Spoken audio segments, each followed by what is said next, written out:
When we started the Green Ginger Club a year ago, we had no idea how long it would last and whether it would get anywhere. Well, in that time, we've produced 43 programs, interviewed 35 artists, and produced features on things like the Lincoln Folk Festival, Brenda Wooten, and the future of folk music and folk clubs. We've interviewed 35 artists, and we've heard their stories, their backgrounds, and most importantly, their music. You've also heard some of our music through our Songs for Sunday.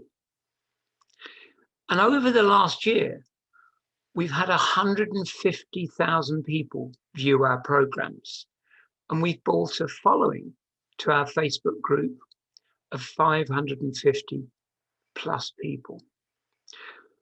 But we've never told you much about us, Green Ginger, and we thought as an anniversary present to you, we should put that right. The question was, where do we start? And as the song says, start at the very beginning, because that's a very good place to start.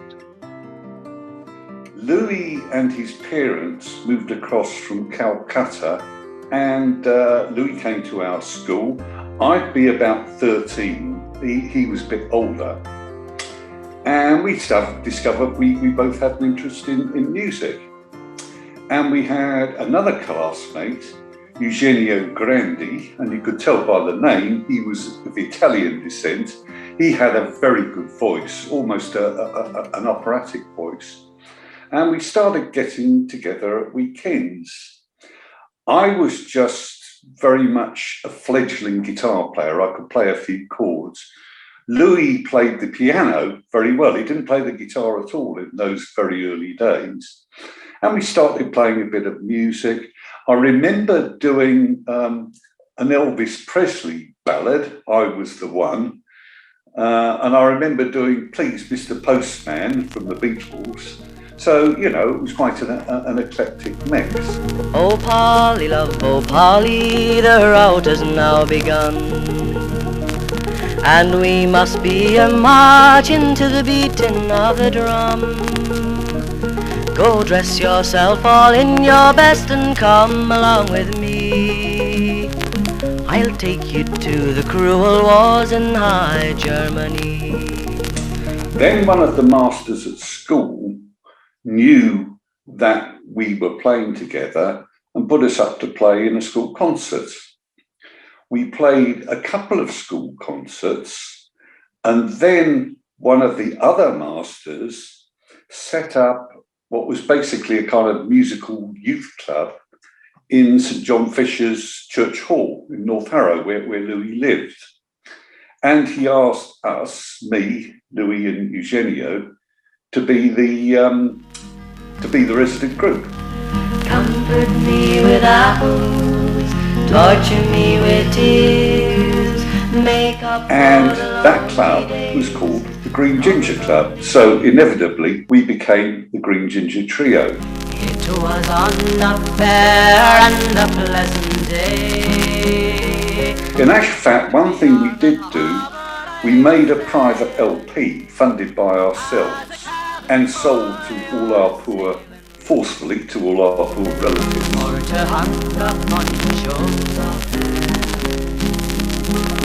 We kind of developed a sound then where there wasn't the concept of a lead or a rhythm.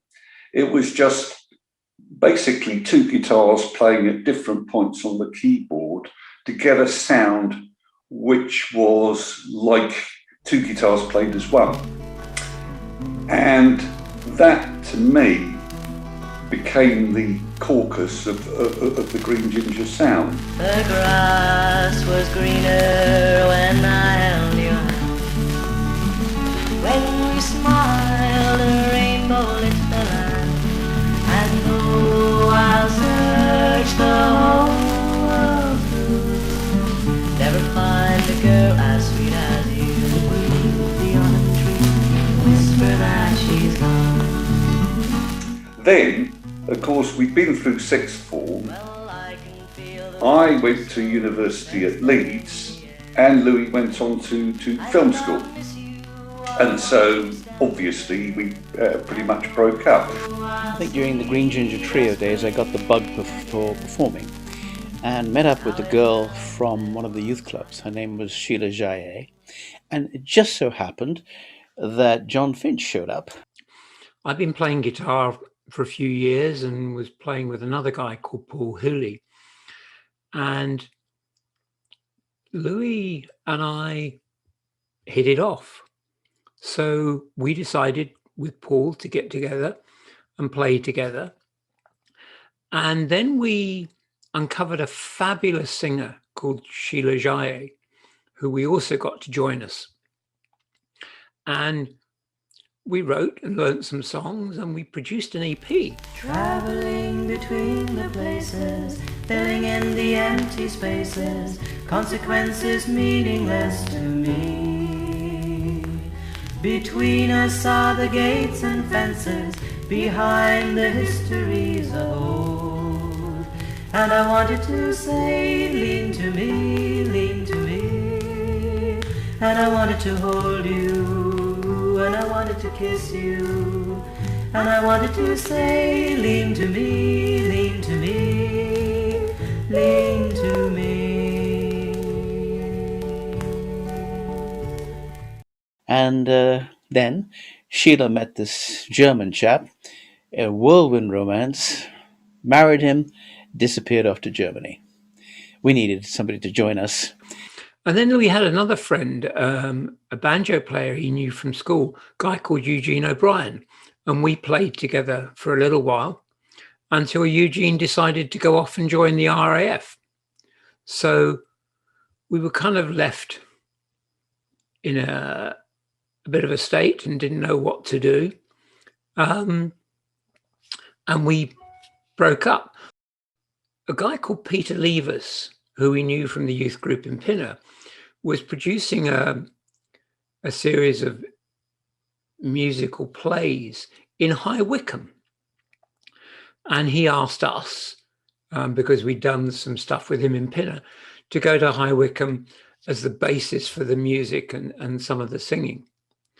And it was there that we bumped into Chris Hartley as part of the band. To know what life is all about, to tell the world what makes our hearts ring out. And we thought, this could be quite fun to play together. And one day, Chris Hartley and John and I were standing around with our guitars in hand. And, John was playing the bass, by the way, at that time. And a girl came up to us, little 9-year-old, 10-year-old girl, whose name was Amanda. And I don't know where it came from, but we started to play a song for her. Amanda, I'll meet you on the veranda, where we can huddle and honey, kiss the night away. Chris brought a different kind of guitar playing to what we did. And I'm pretty sure Louis wrote to me and he said, well, we got this new Greem Ginger thing going, and the songs we're doing, a lot of them are what we were doing with the Greem Ginger Trio, and I think it'd be a very good idea if you came and joined us. Richard appeared on the scene on a visit from uni. He was up in Liverpool, I think it was, or Leeds, doing UPNA or something. And I was introduced to Richard as a fourth member of the band to be. May you lead a gentle life, may you make a loving wife, may all your wildest dreams come true, just like ours used to do. May I just occupy your moment fleetingly, though it may seem rather odd when set by me. I want to tell you all the things you used to do and say. Now it is your wedding day.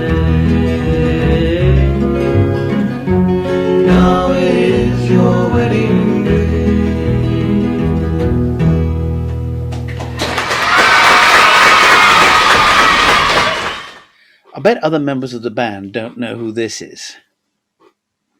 Her name was Vicky, and in India she was hired by my parents as my math tutor because I'm terrible at maths and always have been.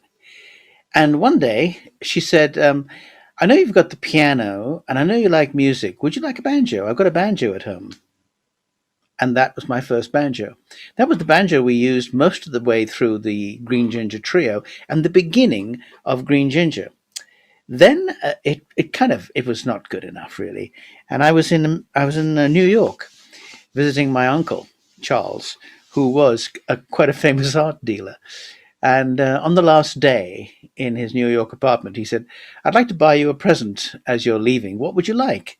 And I pointed to a picture on the wall and I said, I'll have that. And he said, no, you won't. That's a constable. Think of something else. And I said, well, there is a banjo I've seen in a store and it's only $150. And he said, okay, I'll get it for you. And that's the banjo we used all the way through Green Ginger. And the banjo was the last element of the quotes Green Ginger sound because it weaved together the thumping bass, the rhythm guitar, and Richard tinkling on the top. All that together made those Green Ginger songs, which actually was something different. It was a bit of variety, and I really enjoyed playing the banjo, even though I wasn't very good at it.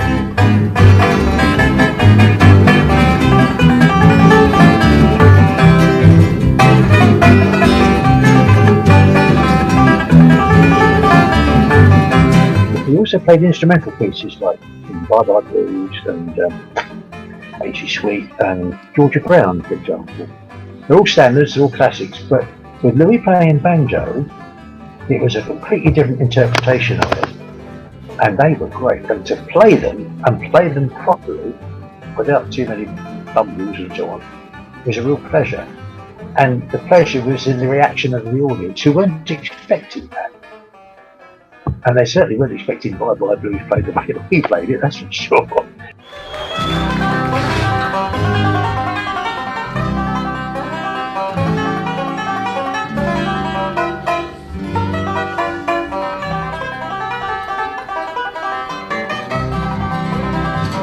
Chris plays guitar in a different way to Louis and I. There's a line in Sultans of Swing, Sultans of Swing, which sums Chris up perfectly, and it's something like, check out Guitar George, he knows all the chords. He's strictly rhythm, he doesn't want to make it cry or sing. And that is Chris. He is a quintessential rhythm guitarist. Plus, he has a quite unusual right-hand technique, which is where instead of using a plectrum, he actually uses a thumb, which, as you can imagine, puts a bit more emphasis on the upstroke because he's using the nail. But his driving rhythms, particularly for the instrumentals, I think are a new ingredient of what Green Ginger sounds like. That's very important. The other main difference, I'd say, is John coming in with the bass, and John and Chris together, and the kind of platform they lay, if you like, for Louis and I on top is, very basic to what we do. John managed to get us a booking very early on. I mean, it's all very well playing at individual folk clubs, but what we needed was practice time, rehearsal time. And what he got us was a booking in a pub in High Wycombe. The pub was called the Coach and Horses, and we played there 3 nights of the week. And so what we actually did was we played our set, if you like, through 3 times every day. And the act got really, really good. When we started down there were only 1 or 2 people there to start with, and at the end of 6 months the place was rammed and they were all queuing to get in. Yeah, certainly the act was honed in that beer cellar in High Wycombe. As we began to play and become more popular, the venues became bigger and bigger. And in fact, the Coach and Horses was the first big room we played. Now, it's all right singing without a microphone in a small folk club. You can self-balance, you can play, everything's fine. But as the room gets bigger and bigger, it becomes more and more difficult. Enter Chris Barker. He used to come around as a fan of the band. And one day he said, I'm really interested in sound recording and sound amplification. Do you think you'd let me try to help you a little bit with the PA? And he put together, I suppose by now, in these days, it would be pretty primitive. But in those days, it was state of the art. We had 4 mics for vocals and 4 mics for instruments.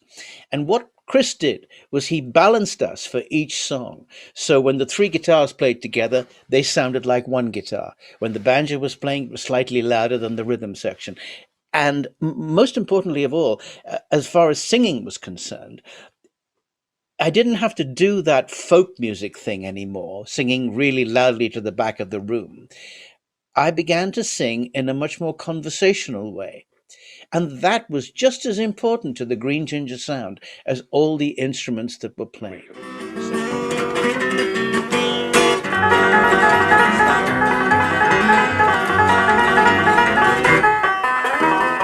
Everybody needs a break. And I think our break came with a thing called the Scion Park Festival. John said, hey, there's a contest going to be happening in Scion Park, which was just under the flight path of Heathrow Airport. A very important fact you'll find out in a moment. And we got there, and we were booked to play in this day. It was a full day of people playing, and there were 3 judges, all very famous national newspaper people. And we were on first or second, and it was pouring down with rain. The acoustics were awful, and these planes were coming in every now and again. So, in fact, we were completely thrown by this. And about 2 acts later, the organizers said, right, that's it, we're going indoors. And they went into a large hall which had beautiful acoustics, and everybody else had the advantage over us. We came fourth. We came fourth, which was a great thing. I'll tell you why. The final was on the next day. And it was going to be the 3 top acts, and we were going to do the cabaret while the judges went off to decide who was won or not. So everybody's very tense, and then it comes to us, and we don't give a damn. We go out there and we played a bit, maybe half of our set, with the jokes and the gags and the songs and everything. And we brought the house down. And one of the judges said, well, why aren't they in the top 3? Too late. But here's the kicker. The 2 comperes of the show were Red Sullivan and Martin Windsor. And they ran the Troubadour. And because of our 4th place, we don't give a damn show, they booked us every 6 months for as long as Greem Ginger lasted at the Troubadour. And it was a very prestigious gig to get. So thank you to Heathrow Airport, to the weather in England, and to the organisers of Scion Park Festival. Well, having got to the Troubadour, we had to think, how do we get more gigs? And whilst we were getting gigs in London, I wanted to get us gigs around the country. So through another friend of ours, Keith Rogerson, we had got a booking in Moorbattle in the borders of Scotland. And I thought, if we're going to travel that far, then we need to get gigs on the way and we can cover the whole country. And indeed we did, because we had gigs in Newcastle, in Kelso, in Galashiels, and in Wolverhampton. But we actually had to cut the tour a bit short because we'd also managed to get asked by the BBC to record music for 2 programmes for Alistair Cook's America series. So we had to be back in London. On Jordan's stormy bank I stand and cast a wishful eye to Canaan's fair and lovely land where my possessions lie. I am bound for the promised land. I'm bound for the promised land.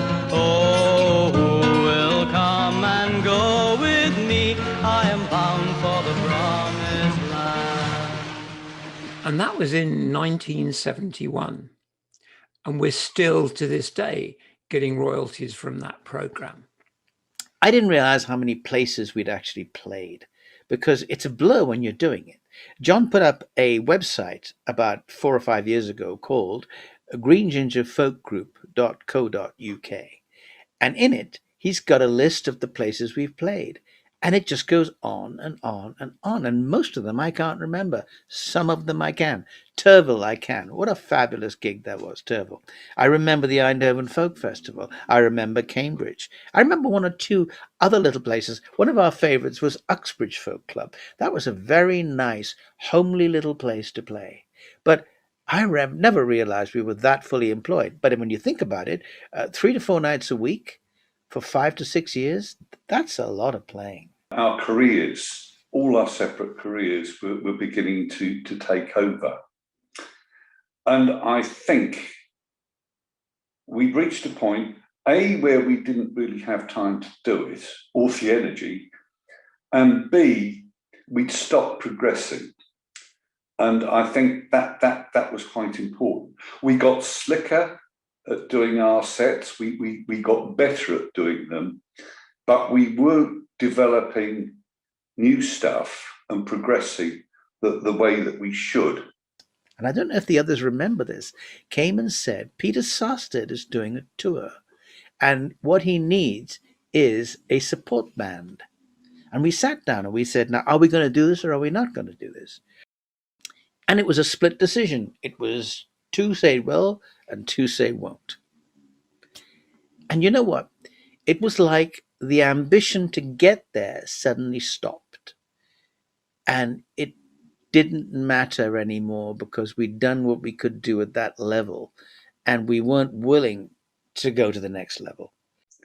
Now, I think if in any sense perhaps that we'd gone professional, that's something that would have happened. Maybe we nearly did if we'd started producing what in those days were BLPs. Then perhaps we could have gone further. But to an extent, I think at that stage it had had a natural life, and we'd have needed to devote a lot more time that we didn't have then to doing it to take ourselves further. And that was Greem Ginger until a colleague of mine at work in early 2005, I guess, was looking for stuff to put in an article about what members of our team had done in other careers or before they started in the investment industry. And I told her about playing in a group, showed her the cuttings from New Musical Express and Melody Maker. And she took that on board. And unbeknown to me, she, being a resourceful young lady, as Kathy, Googled Louis and found him in Atlanta, sent him an email and said, I've got this friend of mine, John Finch, who used to play in a group, Greem Ginger, with someone called Louis Robinson. Are you that man? And Louis responded, yes. Why? Kathy told him the story. He sent her some music recordings that he had of Greem Ginger. And Kathy, bless her cotton socks, downloaded them to CDs and gave me for my Christmas present in 2008, 2 CDs of Greem Ginger music and Louis' email address. I have to say that is one of the most special Christmas presents I've had. From there, Louis and I exchanged emails. And when Morag and I were in America, in Florida, we decided to go meet up with Louis in 2010. And we went up to Atlanta. And it's funny how friendships stick. We walked into the airport at Atlanta. Louis met us. And for him and I, it was like we'd never been apart. And it was the most amazing experience. And we played together and we performed in a club. It was great, and he emailed me and said, I'd like to hear the tape again, and we hadn't been in touch for years and years and years, and we began to correspond, and after 30 years, and in all the years I've known Louis, it's the only time I've seen him choke.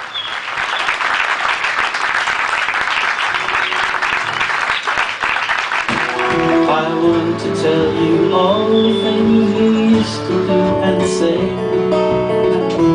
Now it is your wedding day. Hey, now it is your wedding day.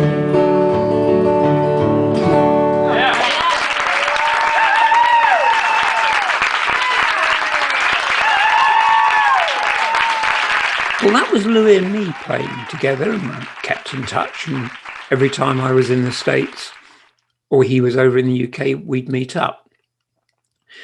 But by then I was coming up to my 65th birthday, and behind my back, Morag, my wife, and Louis schemed. I think it was Morag, John's wife, who said, well, what about the other two? Where are they? And we found them, but we didn't tell John. So Chris and I, we rented a room in a hotel in Bury and drove up there. We told the other two to arrive at John's house for his birthday party. John and I were going to reproduce what we'd done at Ragamuffin. He was playing the bass and I was going to sing. And we timed it so that John had his back to the door, the front door. The door creaked open and the other two walked in. And I said to John, this is just not working, John. I'm sorry. It's just not working. We cannot do this. We're playing a duet where it should be for 4 people. What we need are 4 more people. Oh, how about them? And John turned around and there were the other two.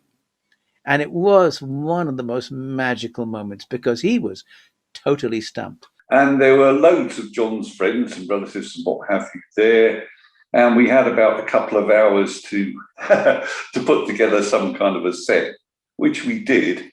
And it was very rough and ready, but it was there. And, we just got the feeling back and it was terrific. I got to follow the river, follow the river around. I got to follow the river around Greem Ginger. It's 3 times already. Well, since then, we played, and actually, we did gigs in America, thanks to Louis. Never marry an old man with no teeth in his head. He puts them into water before he goes to bed. Or an old man he is old, and an old man he is grey. While the young man's heart is full of love. Get away, old man, get away. And we started recording again. On a train between 2 cities, I knew that I'd gone wrong. Traveling east when I should be heading west. I must have muttered something, cause the man beside me smiled. He looked me in the eye and he said, it's not the wrong train that you're on. We probably would have done more recording and more gigs, but the pandemic and the close down of things caused us to think what we would do. Now, being old farts, we weren't very good at working together remotely. We can talk via Zoom and we can do things, but recording was difficulty. So we thought, what should we do? So we had the idea to actually play some of our recordings that we had, but to make it more entertaining, we would invite some of the people that we'd learnt and met through the industry over years to have a chat with them. And that's how the Greem Ginger Club on Facebook and on our YouTube channel actually started. Well, that was a year ago. We've had now 150,000 viewers and we've got 550 followers on Facebook. We've probably had more people see us and listen to our music in the last year than we have in our entire careers playing live. Been an amazing experience, and that will continue. So forgive us for indulging today in this program, but we thought you might find it interesting to find out where we started, how we got together, and what we're doing. Where do we go from here? I don't know. Hopefully, as things loosen up, we'll actually start playing again. And we're hoping to do some gigs in the UK for charity a bit later on this year, provided that Louis can get over here. Who knows? I'll give you 1, 2, 3, 4, 5 good reasons if you don't cross. But it's amazing after 50 years that we still enjoy each other's company. And I think we can still make some bloody good music. Hello, baby, how are you? How could you be so untrue? How come you do me like you do?